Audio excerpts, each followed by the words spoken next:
Bonjour à tous, bienvenue dans ce nouveau format. Venez avec moi dans cette soirée autour du feu. Marchons au milieu de la forêt à la tombée de la nuit. Installez-vous confortablement pendant que je prépare le feu et écoutez attentivement les threads d'horreur qui vont suivre. Ils pourraient vous faire frissonner. La première histoire est celle d'Andrea. Elle va avoir 19 ans cette année et elle avait 15, presque 16 au moment des faits. Au moment de ses 15 ans, elle vient de passer en première au lycée. Dans le même temps, elle crée son premier compte Twitter qu'elle a effacé à la suite de cette histoire. Elle n'a donné son identifiant Twitter à personne, même pas à sa famille, et encore moins à ses amis, pour la simple et bonne raison qu'elle n'en a pas vraiment. Sa photo de profil est un avatar, donc pas de photo d'elle, et elle a mis comme localisation Paris, parce qu'elle habite en banlieue et que c'est plus rapide. Elle n'a pas beaucoup de followers, une trentaine, et elle ne suit pas énormément de gens, donc ce n'est pas très intéressant. En plus, elle n'y va pas souvent. Un soir d'octobre, elle reçoit un message privé un peu étrange. C'était un compte qui a peut-être 200 followers. Et le message dit: Salut, je m'appelle Paul, je viens d'avoir 17 ans et je voulais savoir si tu habitais. Il cite un endroit précis. Parce que je déménage et je vais entrer dans le lycée là-bas. Et je cherche des amis à me faire. La ville qu'il cite était précisément la ville où Andrea habite et va au lycée. Elle comprend tout de suite que quelque chose ne va pas. Parce que cette ville n'est affichée nulle part sur son profil. Mais après réflexion, elle se rappelle avoir tweeté quelque chose à propos des bus qui ne passaient pas. Et elle se dit que c'est juste comme ça qu'il l'a trouvé. L'âge ne l'a pas choquée parce qu'elle a 2 ans d'avance sur le reste de ses camarades. Comme elle s'ennuie et qu'il est poli, elle lui répond que oui, elle habite bien à cet endroit et qu'elle va bien au lycée là-bas. La conversation se fait naturellement et ils parlent beaucoup ce soir-là, principalement du lycée, de la nourriture, de la cantine, des preuves qu'il ne faut pas avoir, ce genre de choses. Mais un peu plus tard dans la soirée, ils commencent à intercaler des questions plus personnelles à son sujet, comme: t'habites loin du lycée? Dans une maison ou dans un appart? Tu as toujours tes deux parents? Tu t'entends bien avec ta famille? Vous êtes 5? Tu dois pas être souvent seule chez toi, si? Elle ne répond pas, parce qu'elle trouve ça quand même étrange, et malheureusement, il n'a pas insisté. Malheureusement, parce que s'il l'avait fait, elle l'aurait sûrement bloqué et ça lui aurait évité la suite. Le lendemain, même chose, ils discutent beaucoup et il pose toujours plus de questions personnelles, pour soi-disant faire connaissance. Donc elle lui en pose aussi et il répond toujours avec ce qui semble être la plus grande honnêteté. Elle esquive toujours ses questions sur l'endroit où elle habite, parce qu'il n'a vraiment pas à le savoir, et ça a été pareil pendant 2 ou 3 semaines. Elle, comme une idiote d'après elle, a commencé à développer des sentiments. En même temps, le mec était beau, super gentil avec elle, ce qui était suffisant parce qu'elle a toujours été solitaire, étant donné qu'elle a subi du harcèlement pendant la plus grande partie de sa scolarité. D'ailleurs, encore aujourd'hui, il suffit d'être un minimum sympa avec elle pour qu'elle vous considère comme son meilleur ami, voire plus. Le problème principal que ça pose, c'est qu'avec les sentiments viennent une confiance aveugle, qu'elle accorde malheureusement un peu à n'importe qui, même inconsciemment. Donc leur discussion dure pendant plusieurs semaines, et puis juste avant la rentrée des vacances de la Toussaint, il lui annonce qu'il débarque dans son lycée. Que ça y est, sa mère a finalisé leur déménagement, qu'il veut lui faire la surprise et qu'il veut un endroit où se retrouver le lendemain. Toute contente, elle lui donne une heure et un lieu, mais quand elle lui dit qu'ils seront entourés de monde, il lui dit qu'il ne veut pas, qu'il préfère un endroit isolé, parce qu'il a peur de ne pas la reconnaître, et qu'il ne veut pas perdre sa récréation à la chercher. Elle compatit et lui indique donc les toilettes du 3e étage, où ils n'ont normalement pas le droit d'être en dehors des heures de cours, donc ils seront tranquilles. Pour elle, elle est quand même dans le lycée, rien ne peut lui arriver. Le lendemain, elle se prépare, elle se fait jolie pour leur première rencontre, elle compte les minutes, et enfin, la récréation arrive et elle court jusqu'aux toilettes. Elle se remaquille et elle l'attend. Et c'est bien lui qui arrive. Il ressemble à sa photo, mais elle note qu'il a quand même l'air un peu plus vieux que ce qu'elle pensait. Elle lui donne 20 ans plutôt que 17. Ils discutent, ils s'entendent super bien, et elle est aux anges. Il lui propose de l'emmener déjeuner au fast-food, ce qu'elle refuse parce qu'elle n'a pas d'argent sur elle et qu'elle ne se fait jamais rien payer. C'est un principe chez elle. Il a l'air déçu, mais se remet vite d'aplomb et lui propose de l'attendre à la sortie des cours pour la raccompagner chez elle. Elle lui explique qu'elle doit prendre un bus, mais qu'il peut l'accompagner jusqu'à l'arrêt. Et il a encore une fois l'air déçu, mais il accepte. C'est exactement ce qu'il se passe et ça devient rapidement une sorte de routine. Ils se retrouvent dans les toilettes du 3e étage à la récréation de 10 heures, et le soir, ils marchent ensemble jusqu'à l'arrêt de bus. Fait surprenant, elle ne le croise absolument jamais dans les couloirs ni à la cantine. Mais elle se dit que c'est normal, parce que le bâtiment est super grand, en plus d'être super haut, et qu'il y a plus de 1500 élèves. Donc il suffit que leur emploi du temps ne coïncide pas pour qu'ils ne se croisent jamais. Ce petit manège va durer jusqu'en décembre, donc pendant un mois, presque un mois et demi. Le 14 décembre, un jeudi, au détour d'une conversation, elle se plaint auprès de lui parce que son père est parti en voyage pour le travail, que son frère est toujours chez ses potes, que sa sœur est en voyage scolaire et que, cette fois-ci, sa mère doit rester tard à son travail. Elle est imprudente, comme elle le dit elle-même, mais après plusieurs semaines de discussion, elle pense pouvoir lui faire confiance, surtout avec ses histoires de sentiments et ses problèmes de confiance trop vite accordés.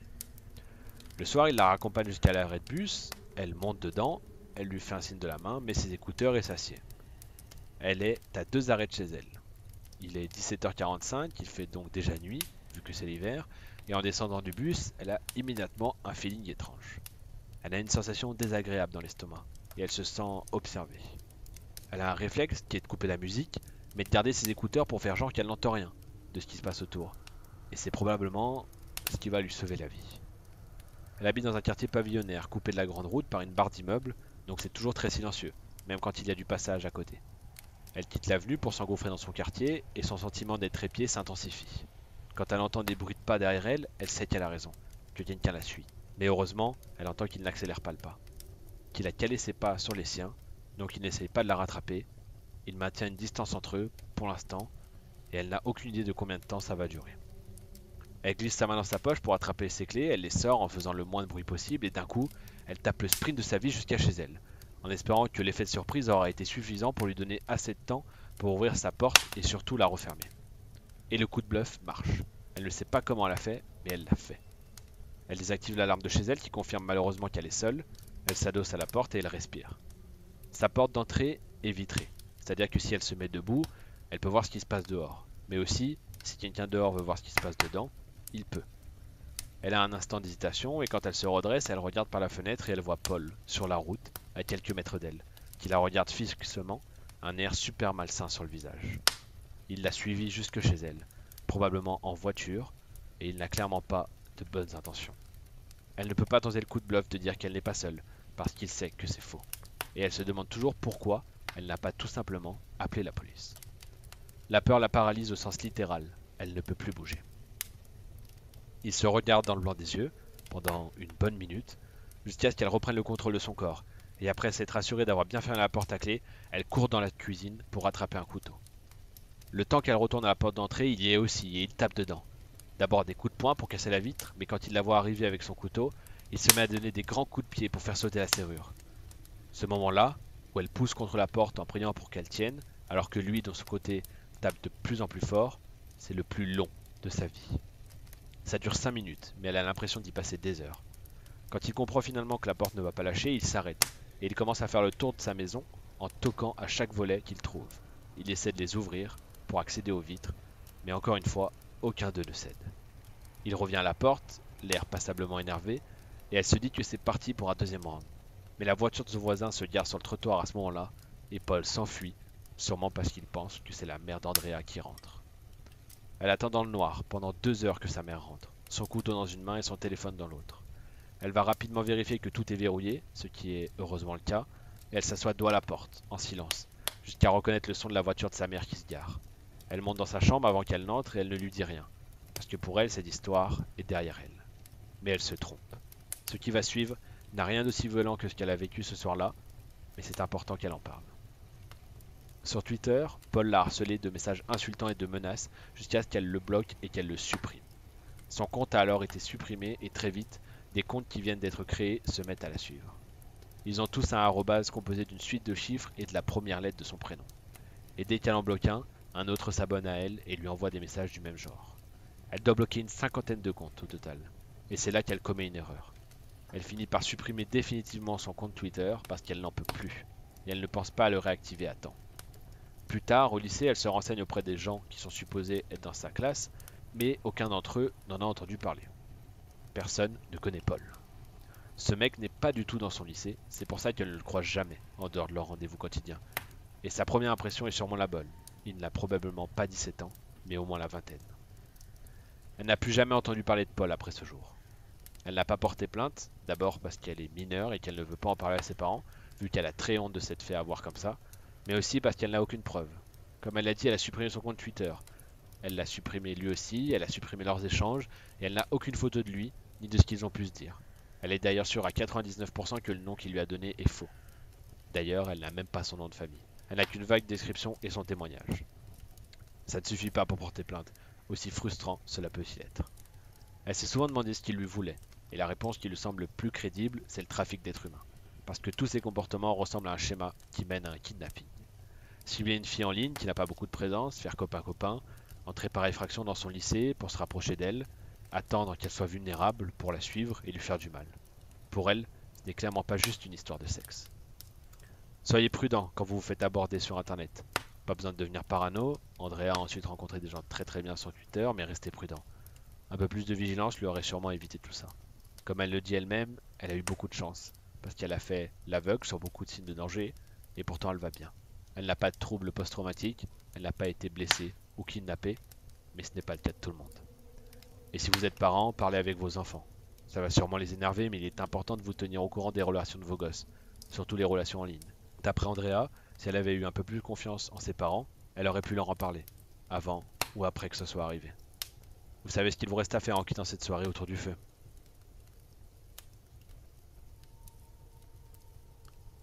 La prochaine histoire est celle de Laurie, qui a un nom inventé car elle nous explique déjà qu'elle souhaite rester anonyme, car elle sait que ce qui lui est arrivé dans cette histoire la suit encore, et elle sait aussi que cette personne surveille encore ses faits et gestes. Elle a déménagé et a changé de travail, mais elle continue d'avoir peur. Au moment des faits, elle travaille dans l'équipe d'une streameuse gaming extrêmement influente, dont elle préfère taire le nom pour des raisons évidentes. Pour la compréhension de l'histoire, nous l'appellerons Johanna. Laurie est chargée des relations, elle arrange les rendez-vous avec la presse, elle communique avec les marques et elle dirige ses modérateurs. Les abonnés de Johanna ont l'habitude de la voir sur le Discord, et dans l'ensemble, elle s'entend très bien avec tout le monde. À l'époque, elle vit à Bordeaux, et elle sait que c'est pas très professionnel, mais il lui arrive de rencontrer des abonnés en dehors du travail pour aller prendre un verre, ce genre de choses. Même aujourd'hui qu'elle a quitté son job, certains sont encore des potes, et c'est même une fille qu'elle a rencontrée sur les streams qui va être prochainement son témoin de mariage. Johanna de son côté s'en fiche, tant que cela n'impacte pas son travail, qu'il n'y a pas de favoritisme ou de conflit d'intérêts. Ce soir-là, c'est une fille du serveur Discord qui veut fêter la fin de ses partiels, qui l'invite dans un club de la ville. Avec elle, il y a un garçon que Laurie ne connaît pas et qui est venu avec sa petite amie. Il doit être un peu plus âgé qu'elle et il a une dégaine de métalleux. Apparemment, c'est aussi un abonné de Johanna, mais elle ne lui parle pas trop. Il s'appelle Fabien. La soirée se passe bien, ils rentrent tous chez eux et ils n'y pensent plus trop. Quelques jours plus tard, la fille qui l'a invité lui envoie un DM sur Twitter en plaisantant sur le fait que Fabien n'arrête pas de parler d'elle et qu'il se passe un truc. Ça arrive parfois que des abonnés soient très fanboy avec Laurie, parce qu'elle est tous les jours à leur contact et qu'ils la perçoivent comme la personne la plus proche de leur idole. C'est chiant, mais au bout d'un moment, elle ne le relève plus. Comme en plus Fabien est une petite amie, elle ne s'inquiète pas plus que ça.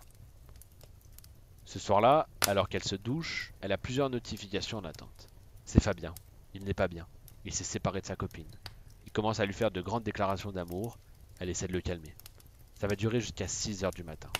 Finalement, il supplie qu'elle accepte un verre avec lui dans le même bar où les avait invités leur ami. Elle lui dit que ça ne va pas être possible et elle trouve un mensonge. Son message suivant lui glace le sang. Je passe te prendre chez toi. Laurie apprendra longtemps après qu'il a réussi à trouver son adresse grâce à une photo que Johanna a postée sur son Twitter où elles sont sur le balcon de Laurie et en contrebas on voit l'enseigne d'un magasin et il l'a retrouvée sur internet avant de calculer l'angle de prise de la photo avec Google Street View. Un vrai malade. Elle passe ensuite sa soirée à attendre calfeutrer derrière sa porte avant finalement de recevoir un message qui lui dit qu'il s'est remis avec sa copine, une journée après leur séparation. Plus tard, sa copine contacte Laurie et lui demande des explications, qu'elle lui donne en toute franchise et qu'il nie en bloc, en la traitant de folle, mythomane, etc. Au vu de sa personnalité, les gens préfèrent croire en Laurie et il le vit très mal. Il continue d'essayer d'apprendre des trucs sur elle par les autres membres, mais elle a fini par passer à autre chose. Plus tard, elle rencontre son fiancé. Comme il aime bien le travail de Johanna, il rejoint son Discord et il est très actif dans les lives où il fait parfois des dédicaces du genre c'est ma chérie qui modère, bon courage à elle, avec un cœur. Ce qui ne plaît pas du tout à Fabien, qui commence à s'attaquer à lui. Un soir, le Discord se fait raid par des bots qui postent tous la même chose. Un deepfake pornographique de Laurie, lui aussi fait avec la photo du Twitter de Johanna, qu'elle a pourtant supprimé mais qu'il a dû télécharger. Évidemment, il est banni du Discord. Il a ensuite fait pas moins de 135 comptes à l'aide d'un VPN dont les pseudos étaient des menaces, comme par exemple « Tu n'as nulle part où te cacher. Je vais te violer, Laurie. » avec son vrai nom. Et surtout, ce qu'il a décidé à aller déposer une main courante à la gendarmerie, c'est le pseudo PGW20, j'aurai un couteau. Ce qui signifie Paris Games Week 2020, j'aurai un couteau. Laurie n'a jamais été aussi contente que les conventions soient annulées. Les fous sont partout, peut-être même autour de ce feu. Qui sait? Nous arrivons maintenant à la fin de ces threads d'horreur autour du feu. J'espère que ça vous a plu. Vous pouvez maintenant rentrer chez vous. Faites attention en quittant la forêt car on ne sait jamais. Si ce n'est pas à vous, qu'un thread d'horreur va arriver. Moi j'éteins le foyer. N'oubliez pas que pour revenir participer à ces threads autour du feu, il faut s'abonner et activer la cloche, mais aussi laisser un petit commentaire, tel un livre d'or, sur l'accueil que je vous ai proposé autour de ce feu.